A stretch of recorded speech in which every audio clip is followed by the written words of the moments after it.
Hello, everyone, and welcome to REIMAGINE 2021. I'm your co-host, Ashlie Meredith, Head of Education over at MouseBelt Blockchain Accelerator, and today we're bringing you our version 7.0 History of Coins. And we're also joined by Ashton Addison. He's the CEO and founder of Eventchain. Welcome to the show, Ashton. How are you doing today? Hey, Ashlie, thank you so much for having me on the show. I'm doing wonderful. So on top of Eventchain, you also run your own show. Yeah, the Crypto Coin Show. Yeah. Excellent. Well, excited to dive in about all of our overlapping interests in crypto media and all of that. But before we get into everything that you're doing in the crypto space, as you know, I run our university program over at MouseBelt. It's a network of students from 100 schools in over 24 countries. And I just really like to talk directly to students and tell them, how did you get into blockchain and what kind of advice would you give students who are thinking about joining this industry? Totally. Great intro question. I first actually got involved in blockchain in 2013 and 2014 in the dawn of Ethereum. And in part due to luck and timing, being close to the industries what this came out of. It just so happens that my father happened to be a .com entrepreneur, always looking for the newest things. And when he heard the first time we heard Bitcoin was when WikiLeaks in 2012, 2013 decided to start accepting Bitcoin because they were being blocked out of their traditional payment gateways. And funny enough, my dad was the first one who was like, he's like, WikiLeaks is accepting Bitcoin. We need to start learning about Bitcoin. And it was at that time when, we saw it as an innovative thing moving forward that, hey, if companies are going to start using this as a payment, this could have a lot of value in it. And it's really started following along at that point. And when Ethereum came out, we were following Ethereum when it was 30 cents to 60 cents and just studying and learning about how smart contracts and Turing complete programming languages built into blockchains can revolutionize almost every industry outside of the financial industry as well, and how it's going to change the whole world. And that was just so fascinating to me that I stuck with it. Since then, I'm still following Ethereum almost every day since the very beginning. Yeah, so that's super interesting about, what kind of inspired you to follow this industry. And it really plays into our theme for this month, which is history of coins. So could you say anything more about, what you saw from having your dad who was so involved in the .com era, maybe some parallels between the .com era and the cryptocurrency movement, as well as how Bitcoin has played into some of these historical moments of, someone like WikiLeaks, who is trying to be like this beacon of truth and transparency, using the promise of these kinds of technologies to be able to allow free movement of money and things like that.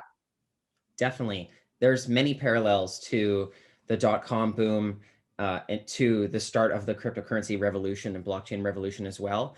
And, the way that I see it, there was a lot of hype as there is in, with speculative startups and investments in the cryptocurrency industry, as there was in the .com boom.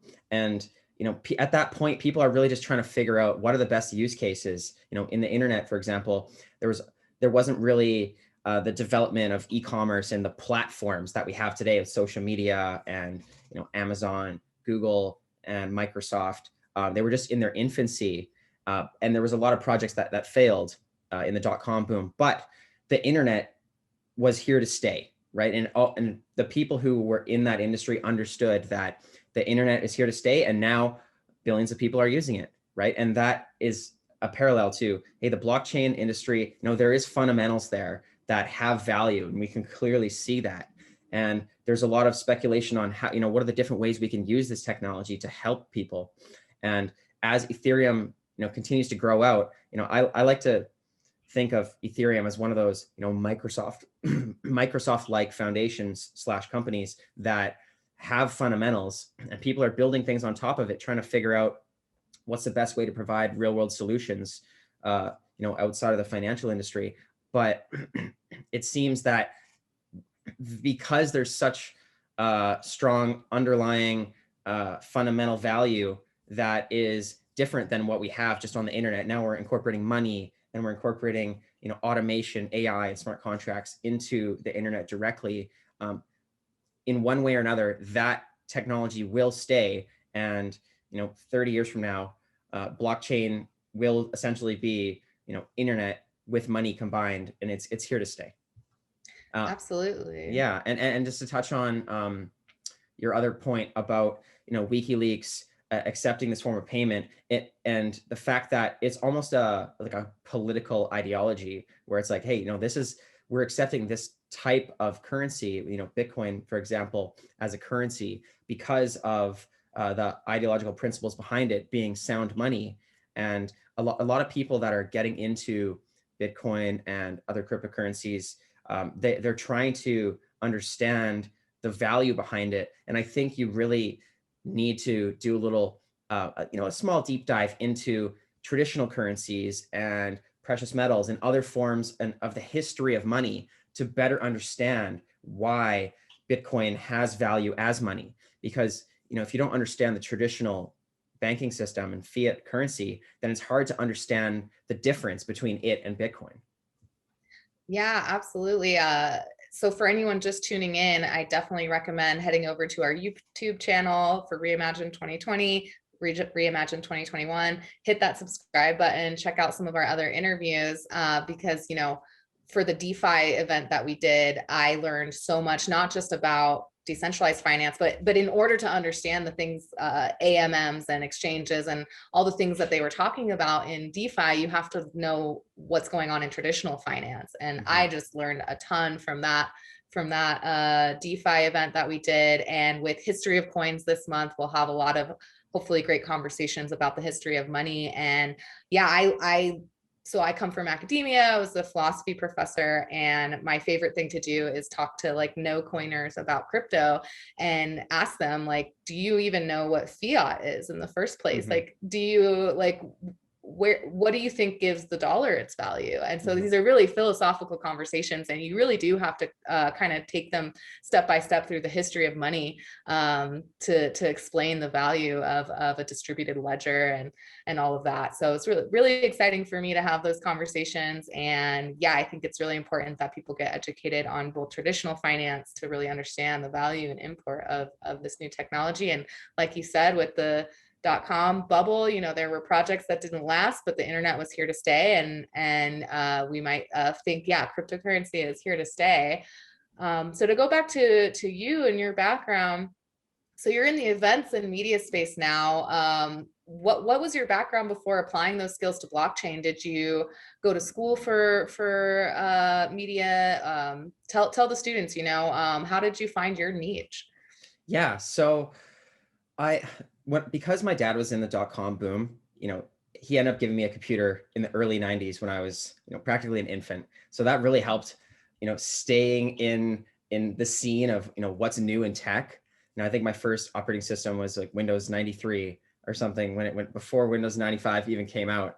And when I was in post-secondary, I actually studied a degree in finance and accounting. So I really combined the finance part with the technology to, and that's what sort of got me stuck in with Bitcoin and cryptocurrencies.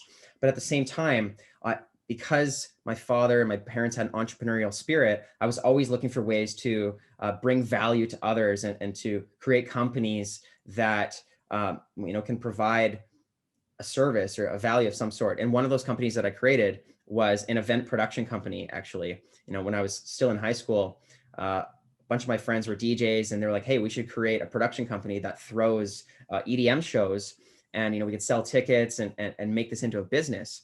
So I financed a bunch of shows. We threw some sold out shows, and they were a huge success, and people were begging for more, which was great.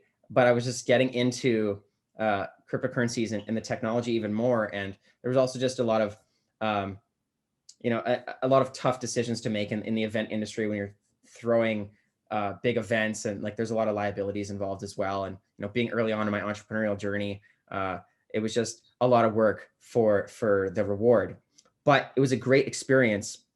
And some of the problems that I had when I had that event production company were to do with the ticketing, right? Just like it was hard to keep track of the tickets, and like people could make fake tickets, and there was just so many issues. And even just with all other events, concerts and festivals, and there's even in America alone, there's like 12 million people that are buying fake tickets for a concert. They buy a ticket and then they get to the event, and not only do they not get, they can't go into the event because the ticket was fake, they also lost their money, right? And this is like a multi-million person problem.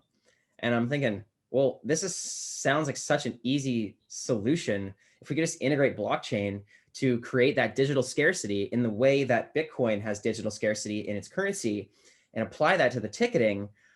Then we can prove the authenticity of the tickets, and you can check on the blockchain when you're buying a ticket to make sure that that's a legitimate ticket, and you're not buying a fake ticket or buying it from a scalper that's already sold it to other people. You can verify those transactions on the blockchain, so that you can just go to an event and not have to worry about getting ripped off, or paying too much, or buying a fake ticket. And it just seemed that simple. And so my father and me were like, hey, we should co-found Eventchain together and deliver this blockchain solution to the ticketing industry. And it's also just a great way to explain one of the benefits of blockchain outside of the financial industry, and how it can apply to solving problems in the real world in things like ticketing. Yeah. I love when, I think the most excited that I get about any startup, we do a lot of advising through the accelerator, is when somebody went out into the real world, discovered a problem, and thought that blockchain could solve it. So I always encourage students who are, wanting to start a blockchain company, take what or, whatever you're good at or whatever your major is, add blockchain to that, and see if it fits. But yeah, I love when you were working in the event space and you saw a very specific problem that actually affected specific kinds of users. So I think that's a great way to go. And then yeah, we're very familiar with the event space. Our blockchain center, San Francisco, we have a big Bitcoin sign outside of a nightclub in San Francisco. Our partners there do this kind of combination nightclub co-working space art galleries. They have one in Denver as well, and that's where I am now. But yeah, so we're very plugged into the event space. We host a lot of our own events. When meetups were big in the crypto era, that's how we've met so many amazing people in the space. But just to bring it back to kind of the theme of history of coins, it's just so interesting to think about how governments and regulatory bodies are so concerned with fraud in the cryptocurrency space, and illegal activity happening with cryptocurrencies. And there's this kind of negative perception of crypto, when essentially a lot of the solutions that people are building, or the things that crypto allows, is to negate fraud, right? You're talking about a use case where blockchain enables you to prevent fraud. Totally. Yeah, it's ironic in that sense. But I think part of the reasoning behind that is that they don't really understand a lot about this technology yet, and how it's going to develop into the next version of the technological revolution in the economy, where all currencies are digital. And I know that that's where we're heading very soon. And what that means is that these new types of currencies are going to replace the types that are in the world right now, right? And so those regulatory bodies are the ones who need to make those decisions when we do switch to a digital currency. And right now, it really has it has changed since 2017, with more institutions getting involved. All these major companies, PayPal, MasterCard, Visa, and Tesla, just buying Bitcoin, integrating it into their businesses. That the narrative of that that this was primarily used for nefarious purposes, I think is long gone now.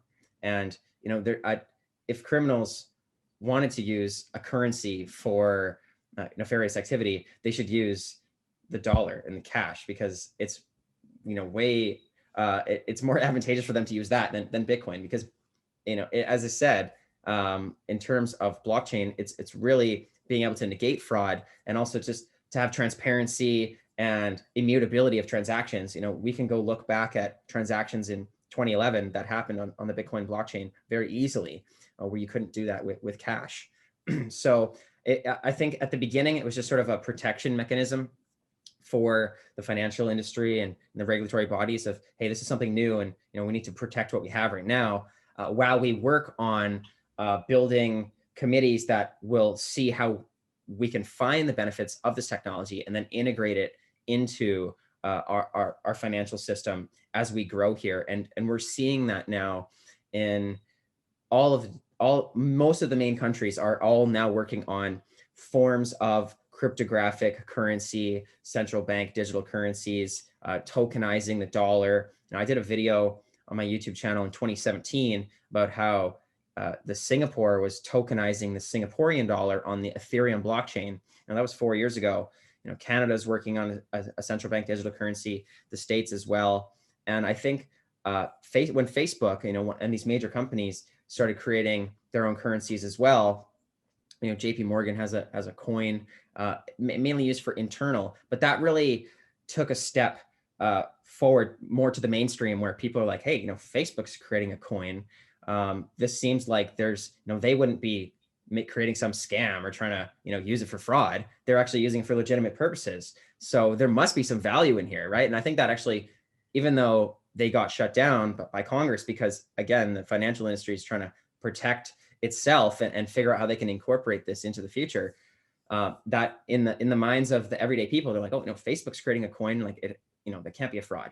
So I think there's been huge strides that we've taken forward since the financial regulators have said that this is for nefarious purposes, and now they realize what I've been saying the whole time, is that there is huge fundamental value in having distributed networks that have Turing complete programming languages that can automate functions and incorporate money into AI and do things automatically, and so much more than that. But yeah.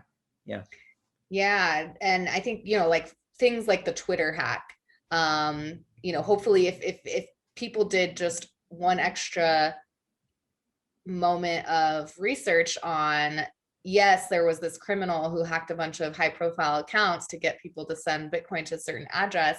Mm-hmm. If you just take one more second, think about it, you realize that that's actually the worst thing you could do, is use Bitcoin for criminal activity, because the guy was caught very quickly, because all of these transactions are completely transparent and traceable.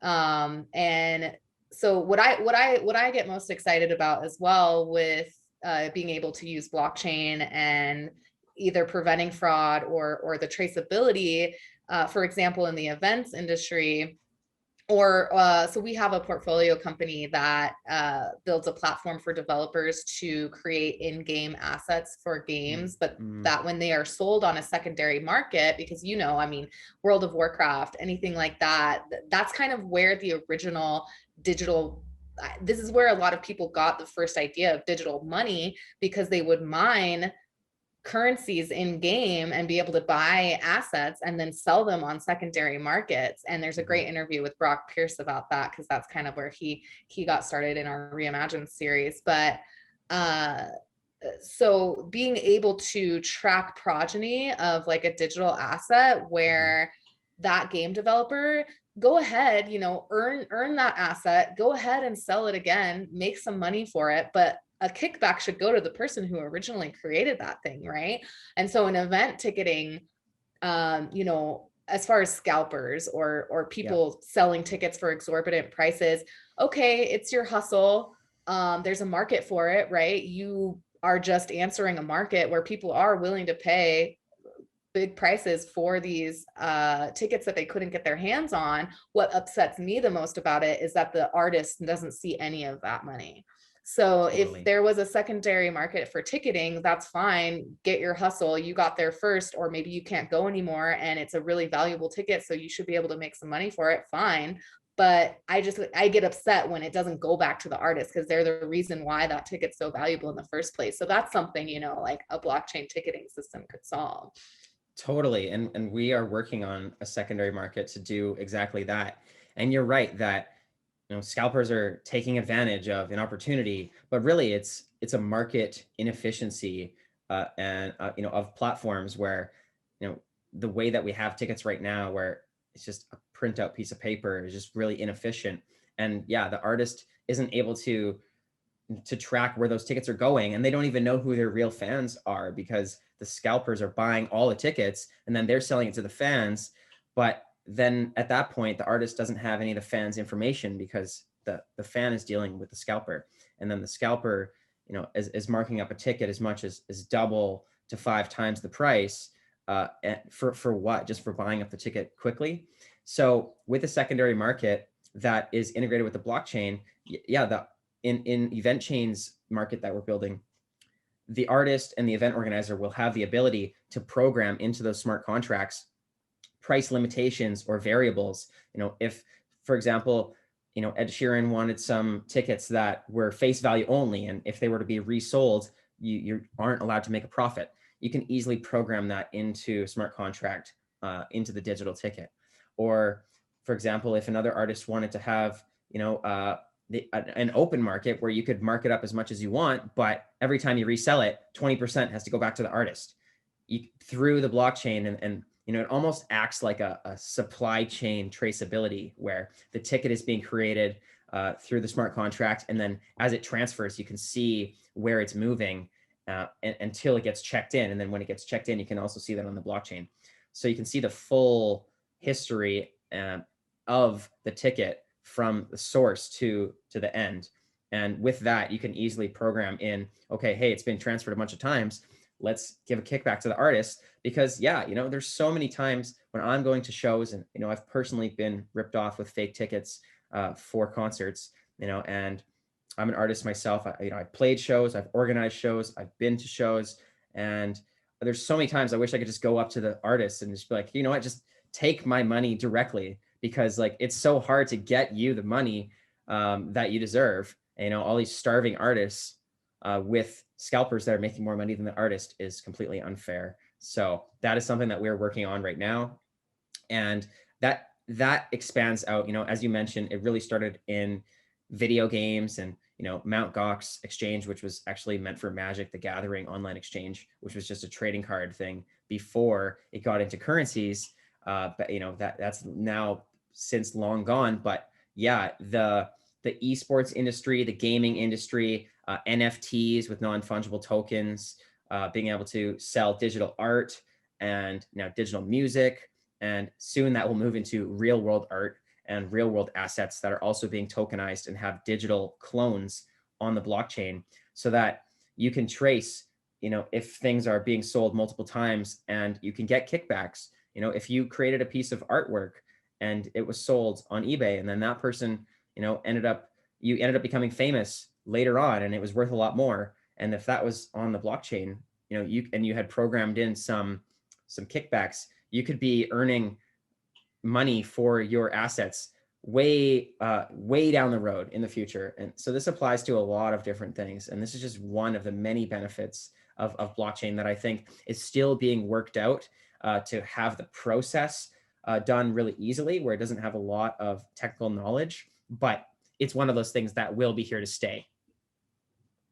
Yeah, absolutely. So I think that's the promise of blockchain that gets a lot of people really excited, and why you see people from so many different backgrounds get involved. And I think there's a lot of really exciting things going on in the art world, and NFTs is just this idea of kind of taking back the value in the supply chain of transactions and creation and sales of your creative content, like Mhm.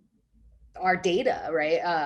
Social media, where we create all the content that makes this platform valuable, and on top of that, our having our data monetized, but not seeing any of that value back in our pocket. So really excited about those kinds of use cases of blockchain.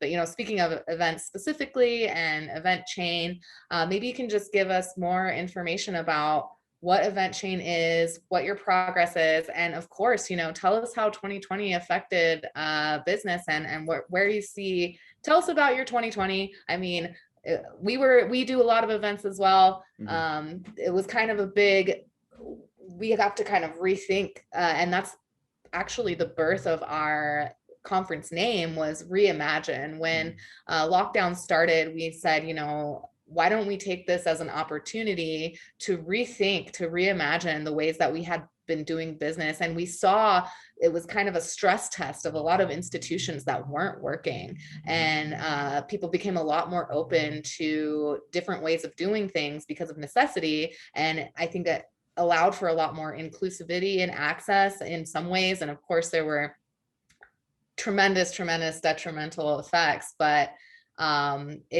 it's always a good opportunity for people who are very entrepreneurial to think, how can I reimagine my industry and do things a little bit differently? So yeah, tell us more about Eventchain and how you all dealt with COVID last year. Definitely. Yeah. So our goal when we started Eventchain in 2017 was really just to make it easier for, obviously to protect the authenticity and verify the tickets, but also make sure that people don't have to go through blockchain 101 and understand the intricacies of Bitcoin and fiat currency just to buy a ticket and go to an event, right? They really just don't want to get ripped off. So incorporating the blockchain technology into the back end in a way that people can still pay for a ticket with their credit card or PayPal and not have to, use Ethereum or Eventchain tokens to buy a ticket was one of the goals that we set out to do. And we did achieve in 2018. And since then, we ticketed in 27 different countries. And we've really been trying to support our roots, which are, blockchain conferences, tech conferences, educational events, and festivals and music events where the counterfeiting is happening as well. And it's been going really well. And yeah, 2020 was definitely a shakeup. And I recall the very beginning of the year when North America was still fine. And, we were ticketing some conferences in Asia. The Hong Kong Blockchain Week, I think was the first one. And that all of a sudden it had gotten postponed and we weren't sure what was going to happen. We were like, okay, well, North America will probably be fine. But it turned out not to be so fine. And a lot of the in-person events were postponed to the end of the year and then just sort of canceled because, as we kept going, it seemed like it wasn't going to come back. And we needed to make that shift towards more virtual online events and alternative events where we could get people together.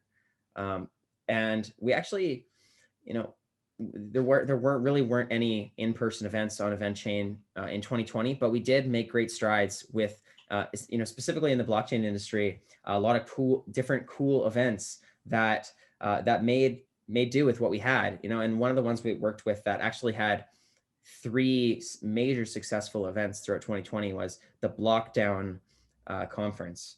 And, a lot of these event organizers are just doing events on Zoom.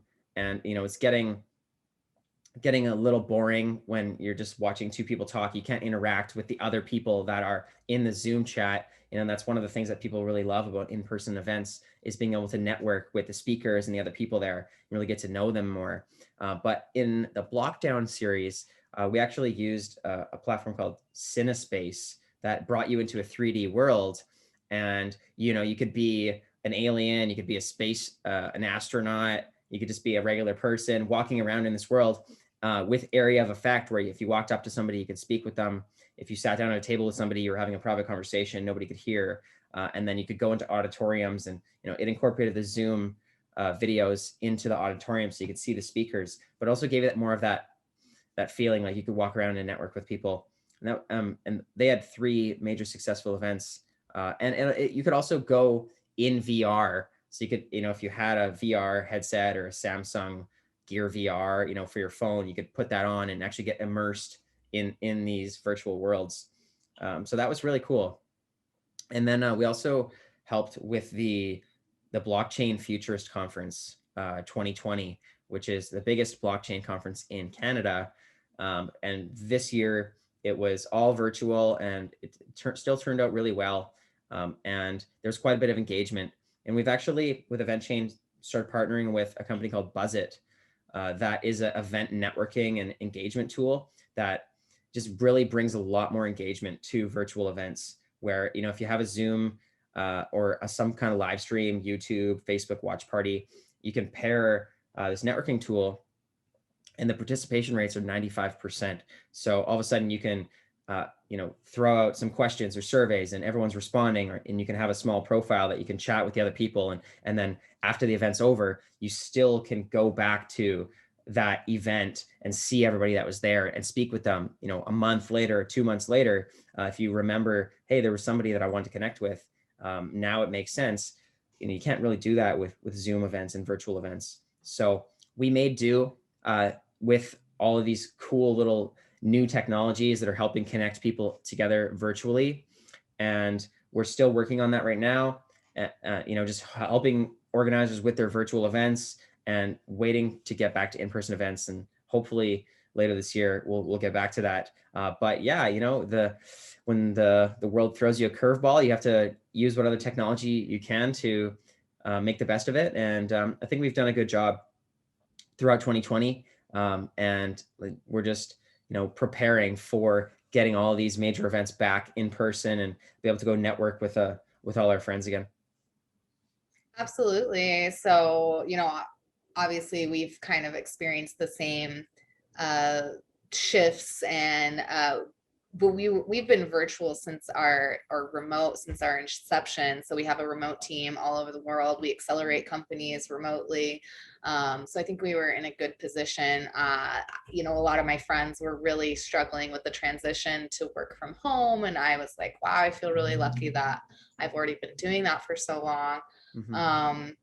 So do you think that's the future of events? I mean, eventually things will go back to normal, but what do you think about the future of events and some of these tools that you've seen, AR, VR, blockchain ticketing for those, Yeah. participation applications? What do you see as the future of the event space?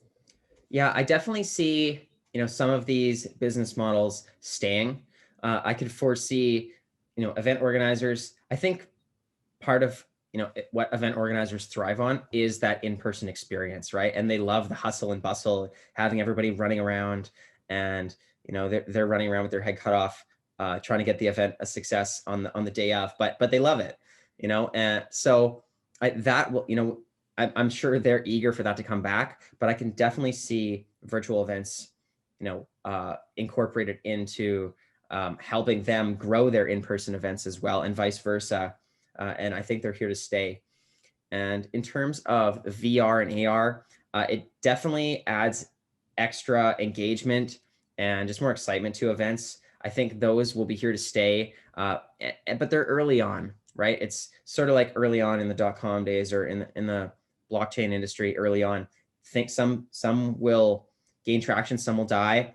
But as that process happens, the technology will improve. You know, currently right now, as it stands, the VR technology, you know, the graphics could be better, right? And the depth of field could be better, and the comfortability of wearing the technology could be better.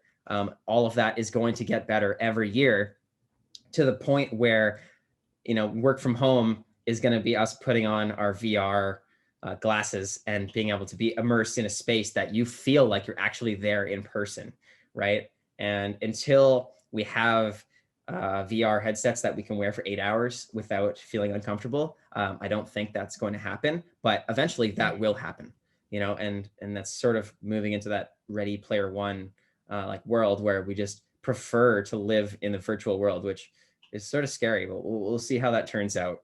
And in terms of blockchain in events, I think it's actually this whole 2020 thing is a huge step forward in being able to have digital only tickets and mobile based tickets and blockchain based tickets, because, you know, one of the the barriers to entry was for events that weren't as techy, and now they've all been forced to learn how to do virtual events.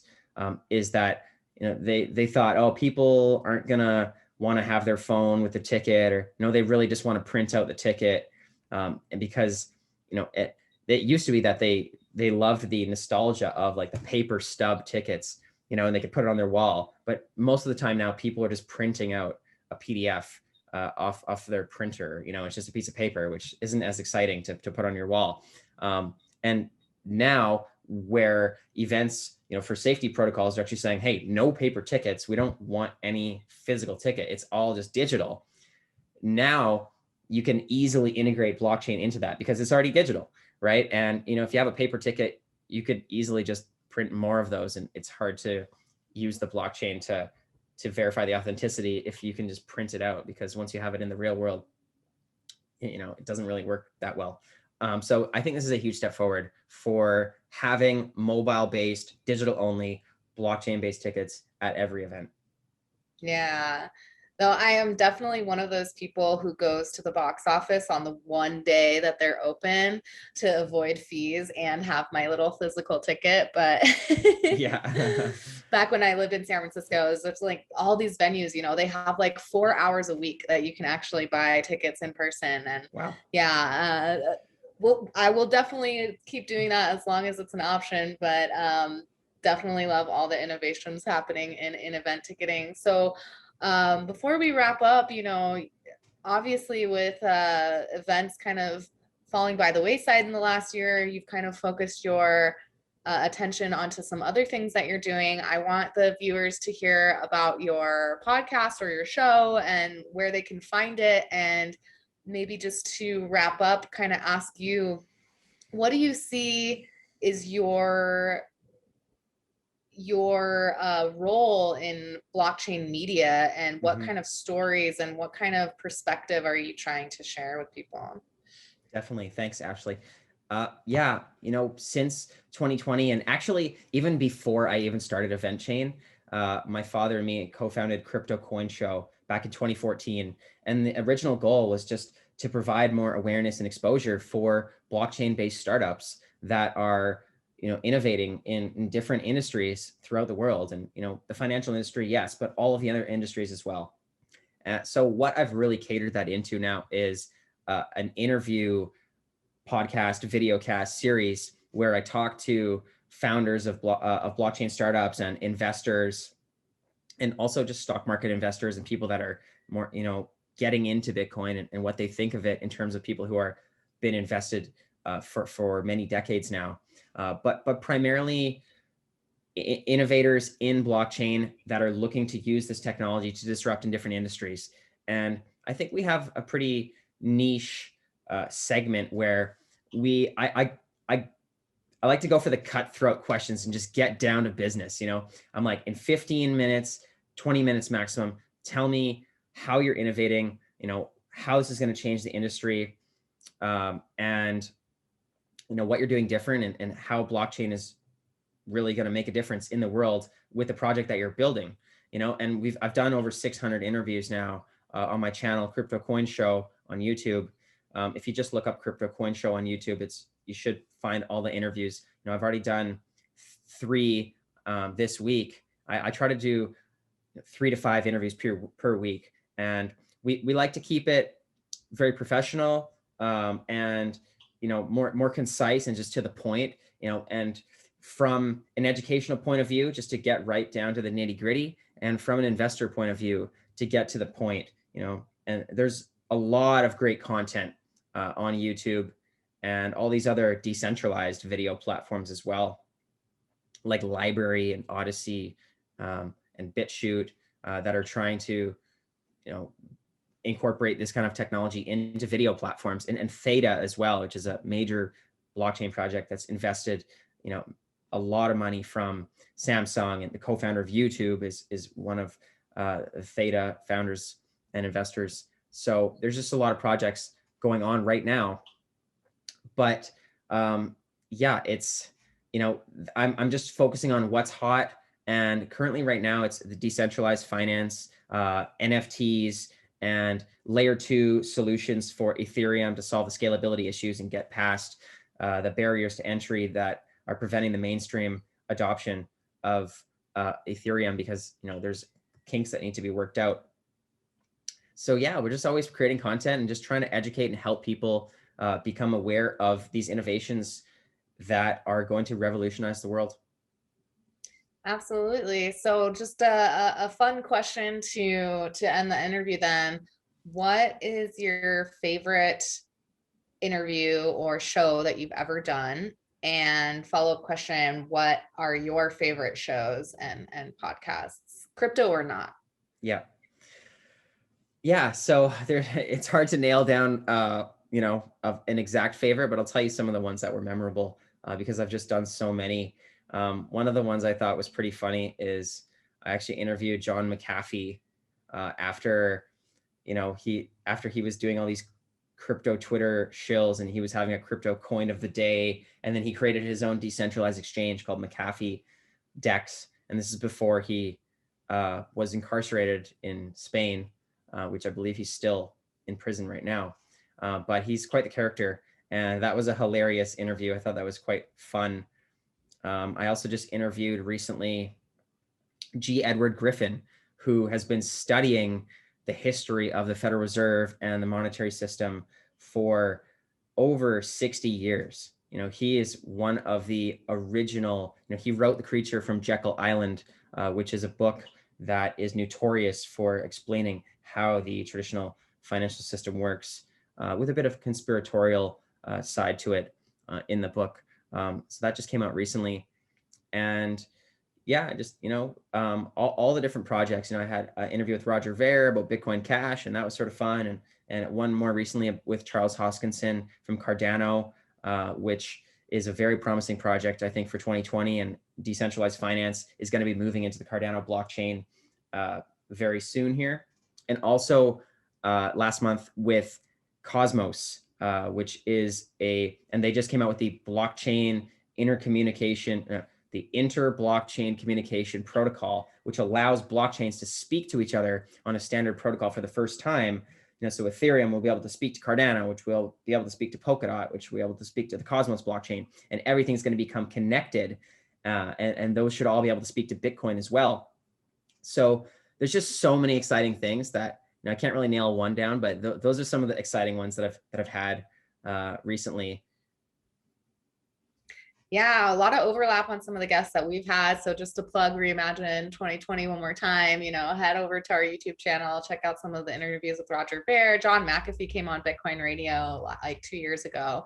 Our podcast on Spotify, we're releasing some of these interviews on there. So if you're on the go, check out Bitcoin Radio anywhere you can get your podcast, and check out the Crypto Coin Show on YouTube.